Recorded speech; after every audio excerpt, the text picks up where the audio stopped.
Hello दोस्त, नमस्कार। उत्तराखंड जिले के बड़कोट तहसील मुख्यालय से करीब 18 किलोमीटर की दूरी पर स्थित बनाल पट्टी के गैर गांव में देवलांग का पर्व मनाया जाता है। देवलांग के इस पर्व की तैयारी बनाल पट्टी क्षेत्र से साटी और पानसाई थोक के ग्रामीण 1 महीने पहले ही शुरू कर देते हैं तथा त्योहारों के सभी कार्य प्राचीन काल से चली आ रही है, सभ्यता के अनुरूप बंटे हुए हैं। यह देवलांग के लिए पहले ही छिलके तैयार किए जाते हैं, जो निश्चित गांव के लोग तैयार करते हैं।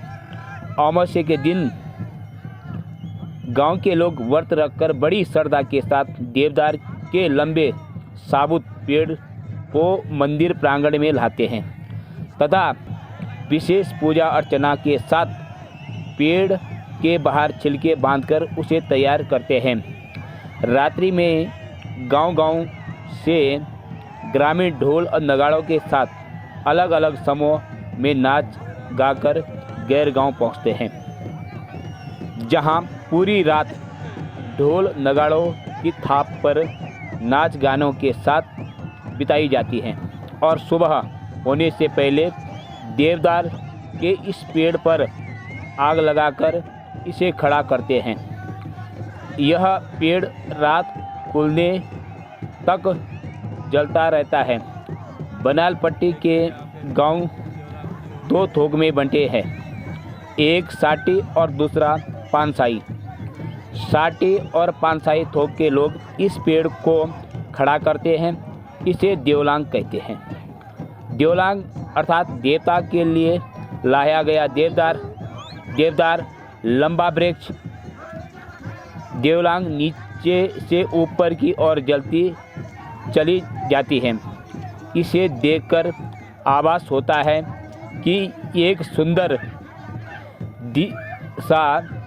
दीप स्तंभ जल रहा है। यह दृश्य देखने लायक होता है, जिसे देखने के लिए हजारों की संख्या में लोग दूर दूर से यहाँ पहुँचते हैं। देवलांग देवताओं को प्रसन्न करने का एक प्रयास है तथा इसे प्रभु की ज्योति के रूप में अज्ञान और अंधकार को हरने वाला उजाले के रूप में भी देखा जाता है। गैर बनाल में रवाई घाटी में पौराणिक सभ्यता और संस्कृति अनुरूप त्योहारों और उत्सव के बड़े स्तर पर मनाने के लिए रीति रिवाज पौराणिक काल से चले आ रही है। यही कारण है कि रवाई घाटी में के लोग द्वारा त्योहारों को अनूठे रूप में मनाए जाने से प्रत्येक त्यौहार अपनी अलग अलग विशिष्टता प्रदान करते हैं।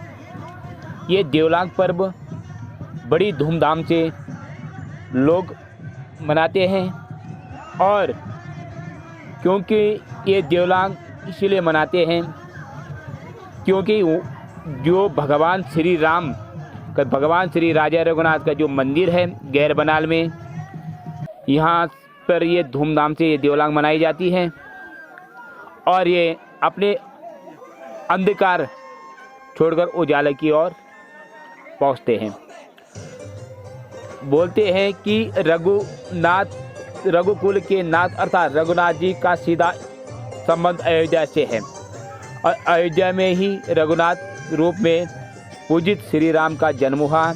अयोध्या के रीति अतिरिक्त कश्मीर क्षेत्रांतर्गत जम्मू तथा हिमाचल के कुल्लू में भी रघुनाथ जी की पूजा की जाती है और भव्य मंदिर भी बने हैं, जिनका अपना विशिष्ट स्थान सौभाग्यवश जम्बू द्वीप के जिस भूभाग में लेखक का जन्म हुआ उसे क्षेत्र में भी श्री रघुनाथ जी को इष्ट देव के रूप में पूजा जाता है। श्री रघुनाथ जी आदि काल से ही इस क्षेत्र के आराध्य देव रहे हैं। अपने जीवन काल में सामान्य बातचीत के दौरान में भी कई लोगों को इस विषय पर बातचीत या शंका व्यक्त करते हुए देखा कि आखिर अयोध्या का राजकुमार कश्मीर सहित संपूर्ण भारतवर्ष के पूज्य देव है। अयोध्या से कश्मीर तथा कश्मीर से बनाल आगमन की कथा को प्रस्तुत करने का प्रयास करूंगा, जो अभी आप सभी लोगों के सामने कहूँगा। देवलांग बनाल क्षेत्र के पूजली तथा गैर में रघुनाथ जी के दो प्रमुख मंदिर हैं। तो ठकराल पट्टी के गंगटाड़ी और गौडर क्षेत्र में कंडारी गांव और कोतनूर में भी रघुनाथ मंदिर बने हैं। रघुनाथ जी अयोध्या से कश्मीर तथा कश्मीर से रवाई घाटी में पहुंचने की कथा इस प्रकार है। देवदत्त नाम का एक ब्राह्मण कश्मीर क्षेत्र में निवास करता था। देवदत्त काफ़ी धनवान था। उसके महल में हीरे मोती जड़े हुए थे। धन धान्य की किसी प्रकार की कोई कमी नहीं थी। संयोग से एक बार उस क्षेत्र का राजा यात्रा करने के लिए महल से बाहर निकलकर इस क्षेत्र में पहुंचता है और राजा की महत्ता को समझते हुए ब्राह्मण राजा के भोजन आराम विश्राम की व्यवस्था अपने ही घर में करता है। इसी प्रकार यहाँ पे रघुनाथ जी के देवलांग पर बहुत ही धूमधाम से मनाते हैं। जय राजा रघुनाथ, जय कुल्लू कश्मीर।